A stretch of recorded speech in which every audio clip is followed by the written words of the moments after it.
क्या पौधे भी मांसाहारी होते हैं? अगर हाँ, तो कैसे? नमस्कार दोस्तों, मैं आपका साथी अमन मौर्य आपका स्वागत करता हूं आपके अपने परिवार एग्री हिंदुस्तान में। दोस्तों, आपने सही सुना कि पौधे भी मांसाहारी होते हैं और मैं बात कर रहा हूं इंसेक्टिवोरस प्लांट्स की। दोस्तों, ये जो इंसेक्टिवोरस प्लांट्स होते हैं, इनको प्रकृति ने एक विशेष प्रकार की संरचना प्रदान की हुई है, जिसकी वजह से ये अपना भोजन ग्रहण करते हैं और अपने पाचन को पूरा करके अपना पोषण भी पूरा करते हैं और साथ ही साथ ये प्रकृति के संतुलन को भी बनाए रखते हैं। तो जब ये कीटों को खाते हैं और उनसे पाचन पूरा करके उनसे पोषण करते हैं, तो ऐसे में हम इन्हें इंसेक्टिवोरस प्लांट्स या मांसाहारी पौधे ही तो कहेंगे ना।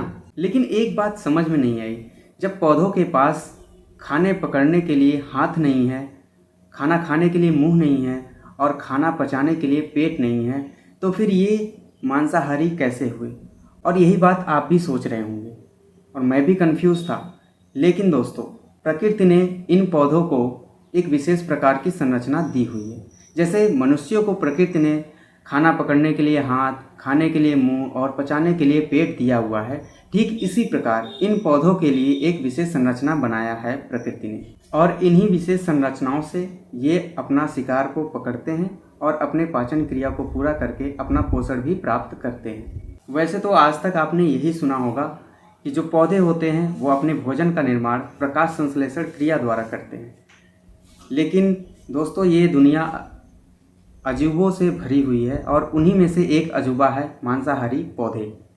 सर्वप्रथम मांसाहारी पौधों की खोज 1875 में हुई थी और विश्व में लगभग 975 प्रजातियां पाई जाती है इन मांसाहारी पौधों की, जिसमें से केवल 30 प्रजातियां ही भारत में पाई जाती हैं। और ये जो मांसाहारी पौधे होते हैं बहुत ही रंगीन और सुनहरे और खूबसूरत होते हैं, जिसकी वजह से जो भी कीट होते हैं इनकी तरफ आकर्षित होते हैं और इन पेड़ या पौधों का शिकार बन जाते हैं। तो आइए कुछ मांसाहारी पौधों के बारे में विस्तार से जानने की कोशिश करते हैं और उनके बारे में समझते हैं। दोस्तों, सबसे पहले इन पौधों में हम बात करेंगे घटपर्डी या पिचर प्लांट की, जिसको हम वानस्पतिक रूप से नेपेंथिस खासियाना के नाम से जानते हैं, जो कि असम के खासी पहाड़ियों पर ज़्यादा पाया जाता है। इन पौधों की पत्तियां कलश या घड़े के आकार की होती हैं और इनके मुंह पर एक पत्ती का ढक्कन भी लगा होता है। और ये जो कलश के आकार की पत्तियां होती हैं, इनमें से एक तरल पदार्थ भी निकलता है, जिसको खाने के लालच में कीट इनकी तरफ आकर्षित होते हैं और इनका शिकार बन जाते हैं।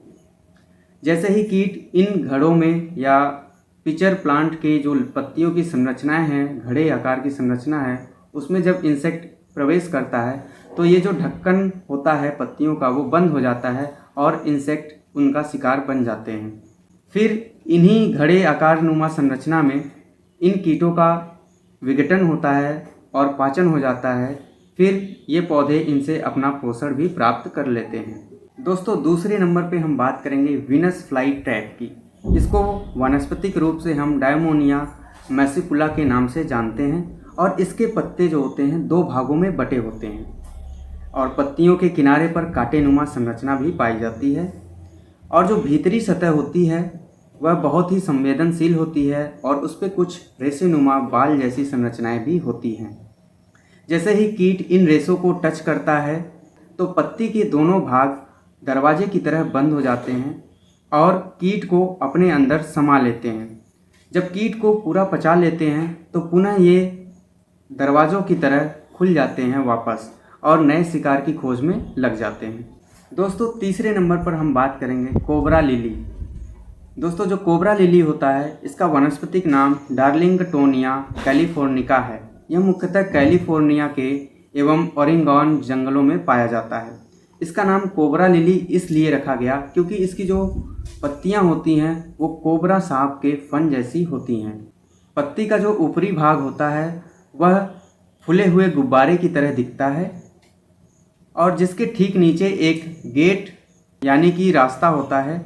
यह पौधा पाचक एंजाइम्स पैदा नहीं करता, बल्कि उसके स्थान पर कुछ बैक्टीरिया एवं प्रोटोजोआ का प्रयोग करके इन कैद कीटों से पोषक तत्व को ग्रहण कर लेते हैं और अपना पाचन पूरा करके पोषक तत्वों की कमी को पूरा कर लेते हैं। दोस्तों, अब 4th नंबर की हम बात करेंगे सनड्यू प्लांट की।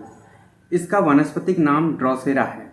और इस पौधों की पत्तियां जो होती हैं बिल्कुल सूरज की रोशनी में ओस की कड़ों के समान चमकती हैं, जिससे कीट इनकी तरफ आकर्षित होते हैं और फिर जैसे ही कीट इन पर आकर्षित होते हैं, ये जो रेशे समान संरचनाएं होती हैं इन कीटों को जकड़ लेती हैं।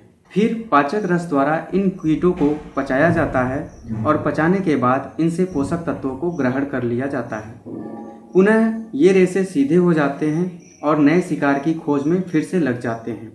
दोस्तों, ये संसार बहुत बड़ा है और उन्हीं में एक छोटा सा संसार है इन छोटे मोटे मांसाहारी पौधों का, और इनसे हमें सीखना भी चाहिए, क्योंकि अनुकूल परिस्थितियां या प्रतिकूल परिस्थितियों में जीने के लिए जो भी परिवर्तन लाना है उसको पहले प्राथमिकता देनी चाहिए।